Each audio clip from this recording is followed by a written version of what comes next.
5-7 बार ओमकार का गुंजन करो, भगवान का ध्यान करो। जिनकी आंखों पे चश्मा है वे लोग 2 आखिरी की उंगलियों को अंगूठे के साथ मिला के बैठो, तो धीरे धीरे चश्मा का नंबर कम होता।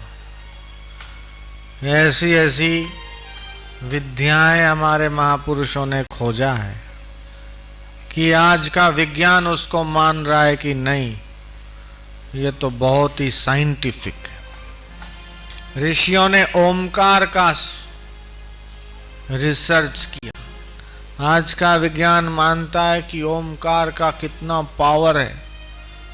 आज का साइंस बोलता है कि जो लोग उस ऑरा को मापते हैं वे लोग बोलते हैं कि ओमकार जहाँ पे लिखा है या स्वस्तिक जहाँ पे होता है वहाँ पे 3,32,000 उसकी वो किरणें जो है ऑरा की वो छूटती है।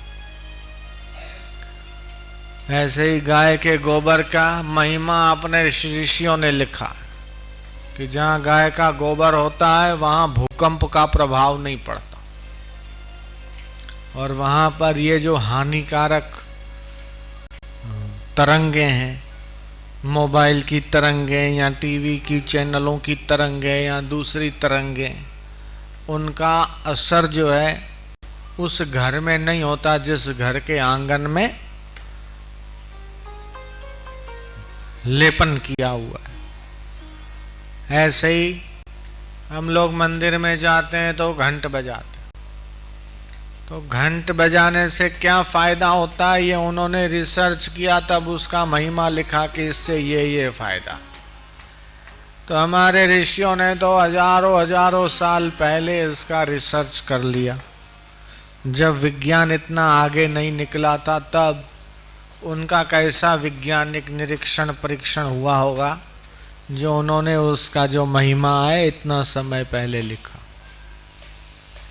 तो ये ओमकार मंत्र और ओमकार का गुंजन बहुत ही दिव्य है, बहुत पवित्र है। इसका फायदा लेना चाहिए।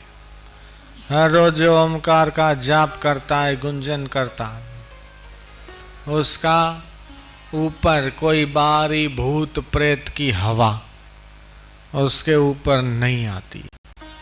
ये दिव्य है, पवित्र है, प्राण बल और मनोबल को बढ़ाने वाला है।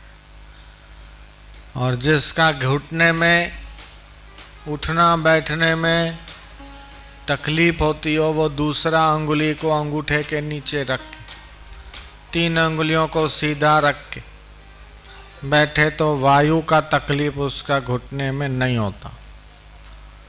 तो आंखों के लिए प्राण मुद्रा, इसको प्राण मुद्रा बोलते हैं। वायु के दर्द के लिए वायु मुद्रा, याद नहीं रहता हो तो ज्ञान मुद्रा,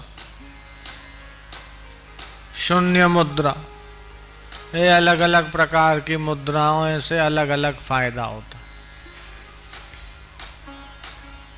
रामदेव ने योग का प्रचार किया, उसके बाद लोगों को पता चला कि प्राणायाम से कैंसर और ये इतने रोग मिटते हैं। तब लोगों की समझ में आया कि अरे जो करोड़ों रुपए की दवाइयाँ जो काम नहीं कर सकती वो काम योग से हो सकता।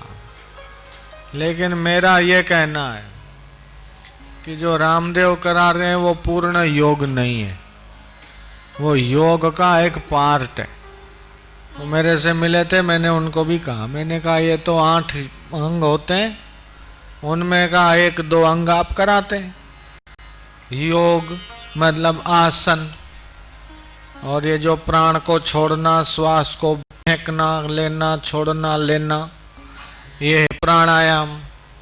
तो एक प्राणायाम है, एक आसन है, बाकी के 6 अंग तो योग के रह गए।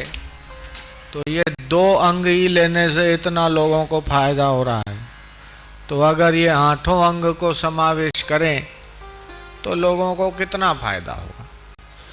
तो ये थोड़ा बहुत ध्यान साधना शिविर में सिखाया जाता है, बाकी हमारे आश्रम में जो लोग हैं वो थोड़ा बहुत जानते हैं।